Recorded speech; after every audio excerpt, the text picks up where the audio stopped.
Good morning, my name is Josh from CyclonesOZ, and this morning we're waking up to severe thunderstorms approaching a major Australian city. Perth is in the firing line, or at least her southern suburbs are in the firing line of a strong band of thunderstorms, which we will get to in just a second. We're also going to be talking about some heavy rainfall moving through far North Queensland, which is now streamed into central Queensland. Up to 115 millimetres has fallen over the past 24 hours in some areas. And we're also going to be talking about some very heavy rainfall that's on the cards for northeastern New South Wales and southeastern Queensland, all of that plus more coming up in today's weather forecast. We're going to start things off over in Western Australia though and get this severe weather threat over and done with. There isn't a severe thunderstorm warning currently under for the Perth metro area, or at least her southern suburbs, but let's zoom right into these thunderstorms here and take a look at them on the radar imagery.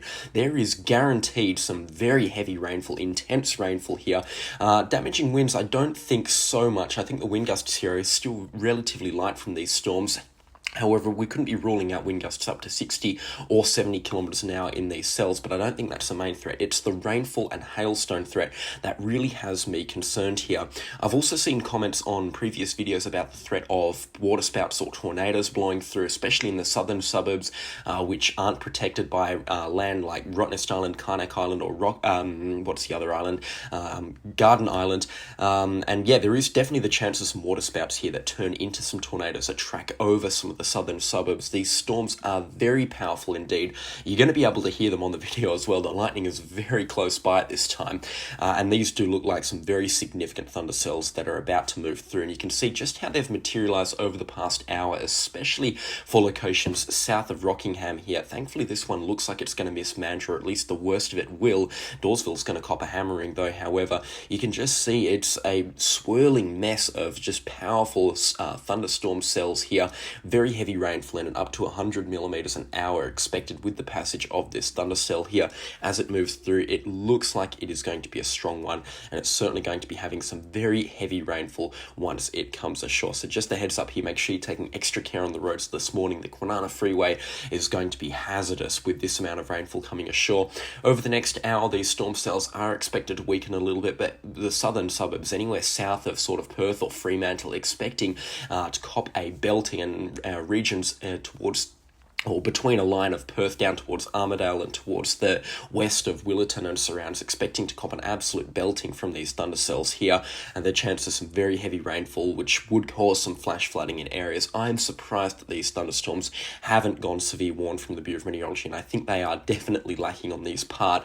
I don't think they could be classified as very dangerous thunderstorms yet, but having a look at some of the thunderstorms that they have warned this year around the Perth metro area, these ones are certainly one of the stronger ones, so I think they should be all over this at this time, and these do look like some very powerful thunderstorms moving through. So once again, stay safe if you do live in the western and the southern suburbs of Perth. It looks like you're going to be in for a bit of a wild morning.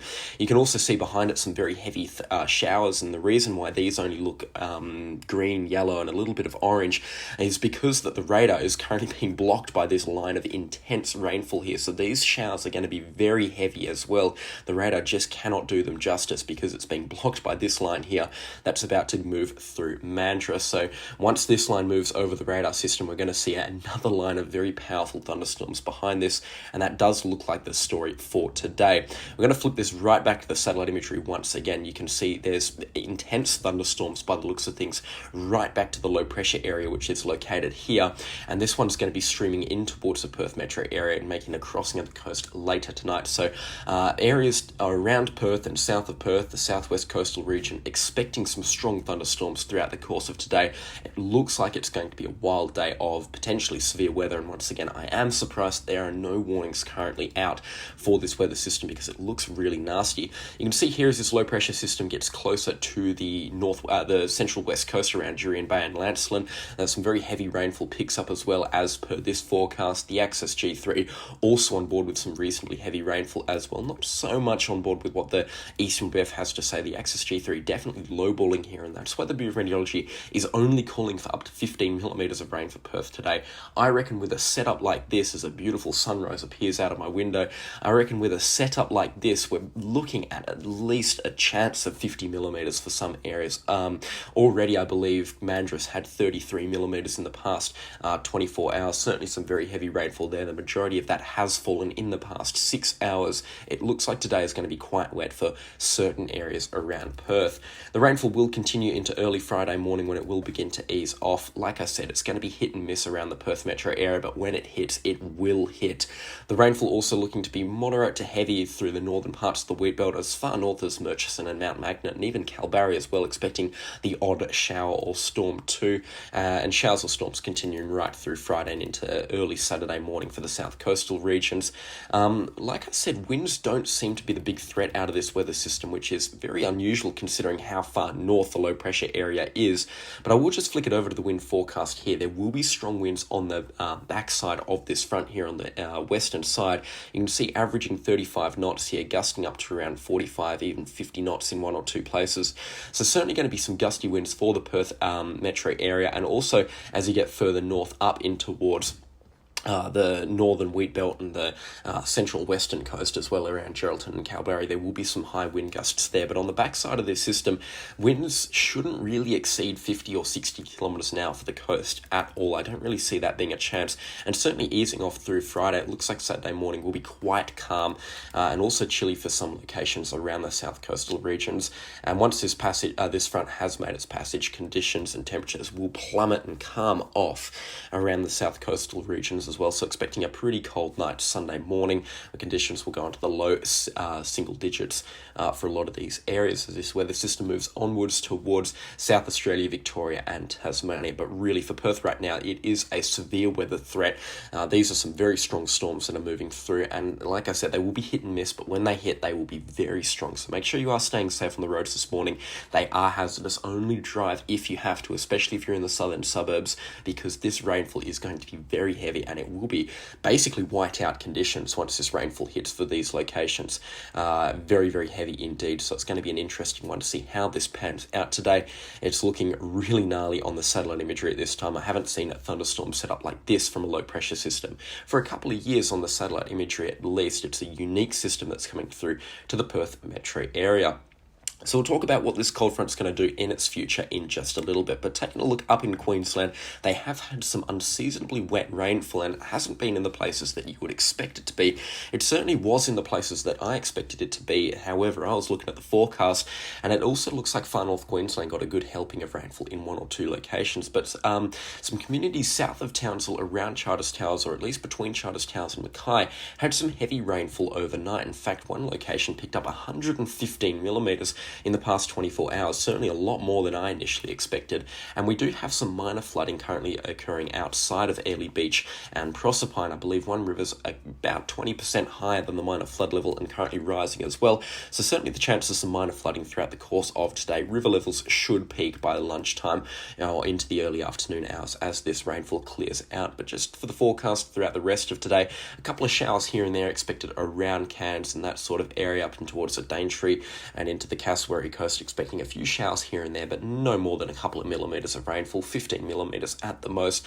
A little bit more steady rainfall expected between Charters Towers down towards Mackay and Rockhampton, but the rainfall is now between Mackay and Rockhampton, and it's slowly starting to clear out here. It is moderate to heavy in places, but it is certainly starting to get a lot lighter, and it is starting to stream offshore at this time, and the worst of the rainfall, as you can see, well and truly offshore here. Fraser Island as well, expecting a couple of moderate showers throughout the course of today, but once again clearing out, and the rain should stay clear of the Sunshine Coast as well. Rainfall accumulation over the next 24 hours, the majority of this has already fallen, but you can see 70 to 80 millimetres of rainfall south of Glendon and Moranbah. The majority of that, like I said, has already fallen, but around Rockhampton a further 20 millimetres is certainly possible, especially as you get further to the coastline. Between 15 and 25 millimetres well and truly possible.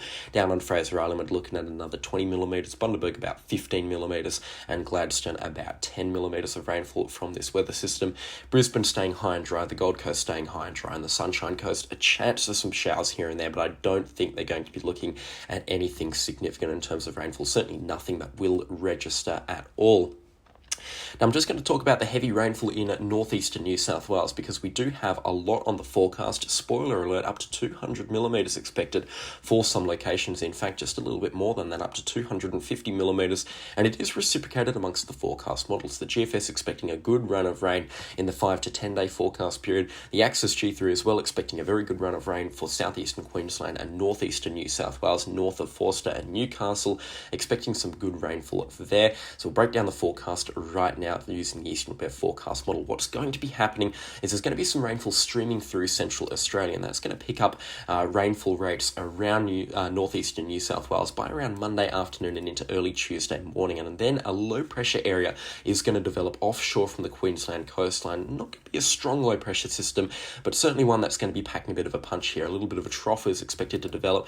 Certainly some strong winds expected around this weather system and through Tuesday and Wednesday, and then into early Thursday morning. Some very heavy rainfall is expected around Coffs Harbour, Lismore, and up towards the Gold Coast and Brisbane as well. Up to 200 millimetres is expected to fall between Monday lunchtime and about, or maybe Wednesday evening, Thursday morning or so, and the wettest of that should be around Wednesday. Tuesday as well, expecting some very heavy rainfall. I'm going to go out on a limb and say maybe 50 millimetres for Tuesday expected between Taree up towards Brisbane, and a further 50 millimetres can be expected on Wednesday. However, Wednesday does look to be a little bit of a wild card here. For some locations, 50 millimetres is probably going to be what they're going to get on an hourly basis. At times, I reckon that there could be up to 200 millimetres falling for one or two locations around Coffs Harbour and Grafton on Wednesday. The rainfall, like I said, easing off on Thursday as this low pressure area weakens and pulls away from the coastline, but still some very good rainfall is expected up here. They're currently eking into a little bit of drought-like conditions for this part of southeastern Queensland. So once we pull the forecast to around Thursday, those drought-like conditions well and truly gone.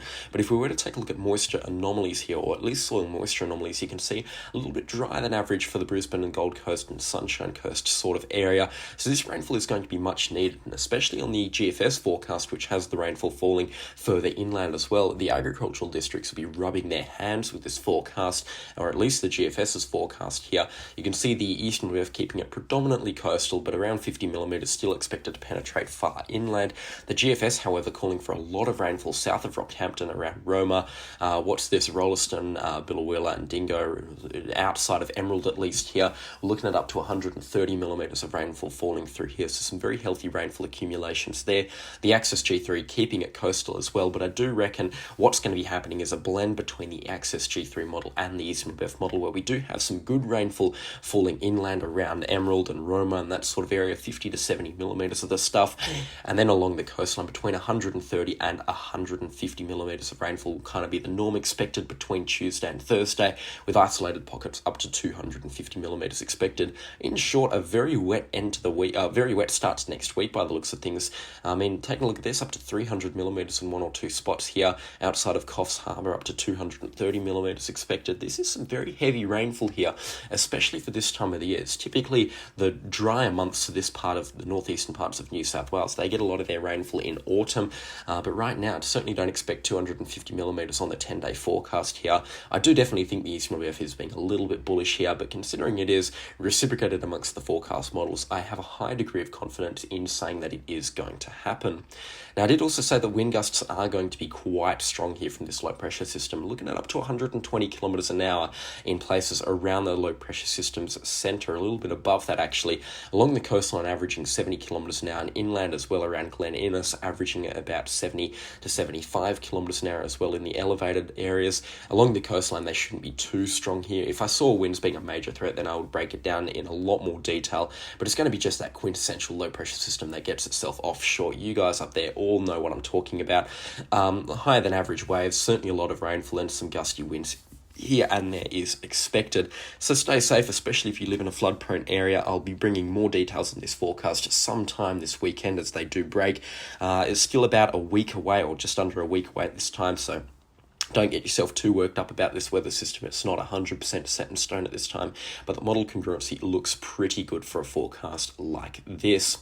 So pulling the weather forecast back to Saturday, we're going to see this low pressure area that's set to impact the Perth area. Well, not the specific low pressure system that's impacting the Perth area, but one of the breakaway systems on the southern side, the severe weather that's impacting Perth at this time. This is going to become a strong low pressure system south in the Great Australian Bight, south of South Australia and Victoria. It's going to be bringing some more much needed rainfall to the coast of South Australia up towards Adelaide and the agricultural communities in the southeastern corner of South Australia rather. Some good rainfall expected for Victoria and some excellent rainfall expected for Tasmania as well. We could be seeing up to 50 millimetres of rainfall this weekend, Saturday morning and into early Saturday afternoon, and then a further 20 millimetres in the showers behind it. Also some snowfall expected on the northern Alps part of Victoria, rather than really struggling to get my words out, and around Perisher Valley and Thredbo top station, expecting some good snowfall in the New South Wales part of the skiing lands up in the top parts of Australia. I really struggled to get my words out there, didn't know what I was saying. Also some good rainfall expected in the agricultural parts of New South Wales towards the west, up to 5 or 10 millimetres expected there. That'll just keep the dust down and keep the rivers, the dams topped up as well. Much needed rainfall through there. Some good rainfall in the pastoral regions of South Australia out towards the opal mining fields. Some much needed rainfall to just keep those roads from getting too dusty. It doesn't look like it's going to be too heavy to cause washouts or anything, so that is good news. Isolated pockets up to 10 millimetres of rainfall here and there, but averaging 1 to 3 millimetres. It's nothing really to write home about. Some good rainfall in the Eyre Peninsula, up to 20 to 25 millimetres of the stuff. Adelaide expecting 20 millimetres over the next 10 days. Kangaroo Island a healthy 35, and the agricultural districts, which are parched for rainfall, expecting some pretty good rainfall as well over the next 5 days, about 20 millimetres outside of Robe and Mount Gambier, and then the next 10 days with some more cold fronts expected to move through, up to 25 millimetres there. New South Wales, a bit of a wild card here, not exactly sure how much rainfall they're expecting, but it shouldn't be too much, up to 10 millimetres kind of the tops. Parts of the Gippsland region of Victoria expecting around 20 to 30 millimetres. Tasmania itself, of course, it's going to be the wettest, especially the west coast outside of Strahan and Queenstown, 60 millimetres of rainfall, up towards Arthur River 30 millimetres, and the north coast expecting between 15 and 30 millimetres around Penguin, Stanley and Burnie. Devonport as well expecting, by the looks of things, around 20 to 30 millimetres. Launceston a healthy 25 millimetres. Hobart, however, staying high and dry with only a couple of millimetres expected there.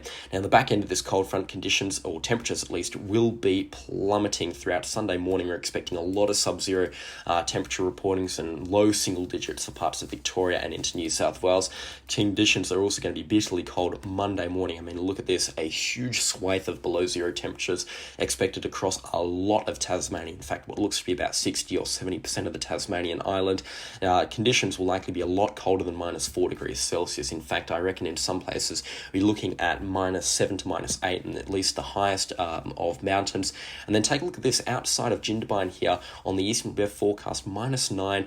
Pockets probably going to go below -10, maybe -11 or -12. So it looks like Monday, the 1st of July, could be the coldest morning of the year for these locations. Just a heads up here, outside of Jindabyne, it's going to be bitterly cold. Widespread swathe of below -3, -4 degrees Celsius. So it's going to be a huge frost morning Monday. Tuesday as well, not looking too much better. It will be a little bit warmer for some of these locations, but still -4 or -5, -6 actually in these places here. It's going to be a big frost morning as well. Conditions getting close to zero or below zero for a lot of places around Victoria and into New South Wales as well. Outside of Melbourne, we're looking at single digits. For the Melbourne metro area as well, low single digits, and into Tasmania, just bitterly cold. So it's going to be a freezing start to July in the mornings at least, and like I said, a big frost day expected Monday, Tuesday, and maybe even into Wednesday as well. This video is really starting to drag out, so I'll wrap things up with the snow here. You can see on the snow forecast up to 20 centimetres. It's been a pretty appalling start to snow season 2024, and I do expect it's going to continue that way. These cold fronts are just too powerful to dump such huge amounts of snow. They're just too warm. They're drawing in too much warm energy and too much moisture, so 20 centimetres of snow from a weather system like this looks pretty disappointing. However, it just goes to show what kind of snow season we're in for this year. But yeah, apart from that, nothing else really to talk talk about around the Australian continent. That's been all from me this morning. If I've missed anything, then please do let me know in the comment section down below. Your support lately has been greatly appreciated. A special shout out to the channel sponsors. Their names are on screen right now. Couldn't run this show without them, and their support is, like I said, greatly appreciated. And that is all from me this morning, and I'll catch you all in the next storm. Goodbye.